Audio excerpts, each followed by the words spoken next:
I was never supposed to be a champion. Back in March, they called me a platform, a skeleton with potential, nothing more. Charles climbed into my cockpit and found a car that owned the corners but surrendered every straight. Then everything changed. Between Miami and Barcelona, every late night in Maranello turned potential into performance. 0.8 of a second later, I wasn't just faster. I had become the car everyone feared. And 300 kilometers away in Brackley, Mercedes stopped talking about ending development. They started talking about survival. This is how Ferrari turned the SF-26 from a promise into the biggest threat on the Formula One grid. Uncomfortable meetings behind closed doors. This is where the story starts to feel less like a technical update and more like a villain origin story. Ferrari, quietly assembling power in the background while everyone else was still watching the scoreboard from earlier in the season, still believing the SF-26 was the same base platform it had been in March. But 0.8 seconds was never the whole story. That number is just the visible surface of something bigger. The number everyone can point to, but not the number that explains everything. Underneath it sits a layer most fans never talk about, and it's arguably more important than the lap time itself, because lap time is a symptom. What's happening underneath is the cause. Start with the engine. In Austria, Ferrari introduced an upgrade to its internal combustion engine, the IC1, built around a revised combustion chamber, working in T. Rewind to early 2026, and the story of the SF-26 wasn't one anybody wanted to tell yet. This was a car still finding itself, quick through certain corners, but exposed the moment the track opened up. Ferrari's own technical director, Loic Serra, put it plainly at the time, describing the SF-26 as a base platform, a foundation, not a finished weapon. Those words weren't a throwaway line. They were a warning and a promise. A warning that the car wasn't there yet. A promise that it was designed to grow. Every engineer in Maranello understood the subtext. This wasn't about arriving fast. It was about building something that could keep getting faster, race after race, long after the paint had dried on launch day. And for the fans watching those early sessions, there was a very real, very human doubt in the air. Was this the year Ferrari finally closed the gap? Or was this just another false dawn wrapped in red bodywork? Ferrari had sold that promise before. A car with a strong foundation, a philosophy that would supposedly compound over a season, only to watch the gap plateau by summer. Skepticism wasn't cynicism here. It was pattern recognition, built from years of hope that didn't survive contact with July. So when Sarah used a word as unglamorous as platform, some heard humility. Others heard a team quietly preparing its own excuse in advance. Nobody, at that point, heard a threat. That doubt didn't last. What happened next wasn't one big leap. It was two coordinated strikes, delivered back-to-back, and together they changed everything. The first came in Miami. The second came in Barcelona. Individually, either package might have read as incremental, the kind of update that shaves a tenth here, cleans up airflow there. But stacked together, over the span of just a few race weekends, they represented something else entirely, a calculated, twin-pronged assault on the competition. Where the Miami package targeted low-speed rotation, sharpening the car's ability to change direction without bleeding time, the Barcelona update went after something harder to fix, high-speed stability, the kind of confidence a driver needs to commit fully through a corner rather than lift and hope. Separately, those are two normal updates. Together, they're a car being rebuilt from two different ends at once, converging on the same result. And the number that came out the other side of it was 0.8 seconds. To understand why that number matters, you have to understand what 0.8 seconds actually means in Formula One. This is a sport where the gap between pole position and 10th place on the grid is routinely less than 1 second. Read that again. An entire top 10 qualifying field, separated by less than a second of pace. So when a single team finds 0.8 seconds in the span of a few upgrades, that's not a fine-tuning exercise. That's a car being reborn. That's the kind of number that turns a midfield conversation into a championship conversation. It's the difference between starting fifth and starting on the front row. It's the difference between defending a position for 50 laps and simply driving away from it.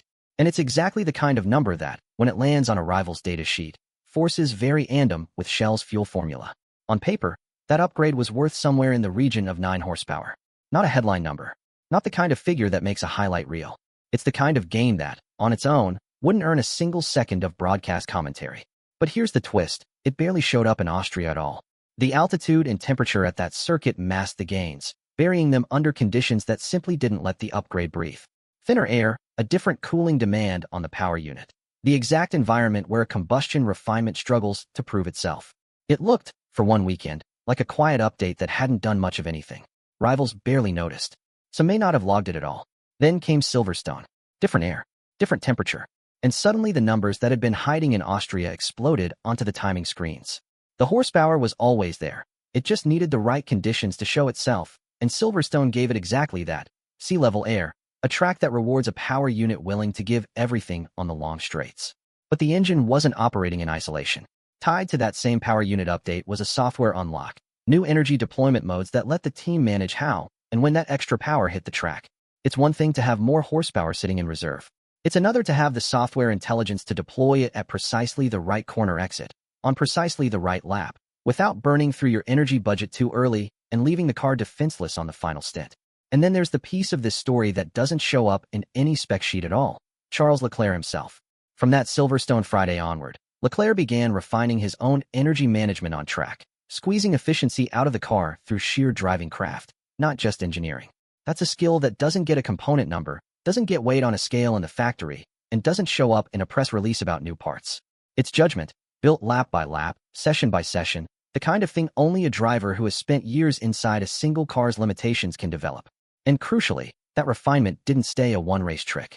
It became a habit, something he's now carrying into every remaining round of the season. A car is only ever half the equation. The other half is the person extracting everything it has to give.